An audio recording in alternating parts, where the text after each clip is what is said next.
Hello friends, আবার একটা নতুন ছোট্ট ব্লগ নিয়ে তোমাদের সামনে হাজির হলাম। হাজব্যান্ড ডিউটি থেকে আসার পথে ক্যান্টিন গেছিলো, সেখান থেকে অনেক টুকিটাকি জিনিস নিয়ে এসেছে। এই দেখো একটা গ্লুকন্ডি প্যাকেট নিয়ে চলে এসেছে, আর এই একটা নাট ক্র্যাকার, আর একটা মুখশুদ্ধি প্যাকেট নিয়ে এসেছে। আর এখানে ওর জন্য, হাজব্যান্ডের জন্য একটা শেভিং ক্রিমও নিয়েছে। আর এখানে দেখো অনেক কিছু দেখতে পাবো। এখানে চায়ের প্যাকেট নিয়ে, চাটা খেতে খুবই ভালো। আর এখানে একটা ম্যাগি 2 প্যাকেট নিয়েছে। এখানে সার্ফেসেলের প্যাকেট নিয়েছে একটা, এখানে একটা কাসুরি মেথি আর আছে, আর হ্যান্ড ওয়াশ, আর 2-3 রকমের বিস্কিটের প্যাকেট নিয়েছে।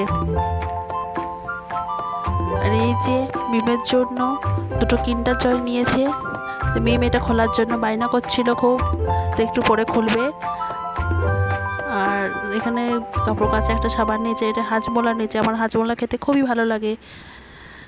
আর একটা সসের বোতলও নিয়েছে। এখানে একটা চানাচুরের প্যাকেট নিয়েছে। আর এখানে একটা ক্ষীর নিয়েছে, সিময়া। আজকের মতো এইটুকু, টাটা। আমার ব্লগটি ভালো লাগলে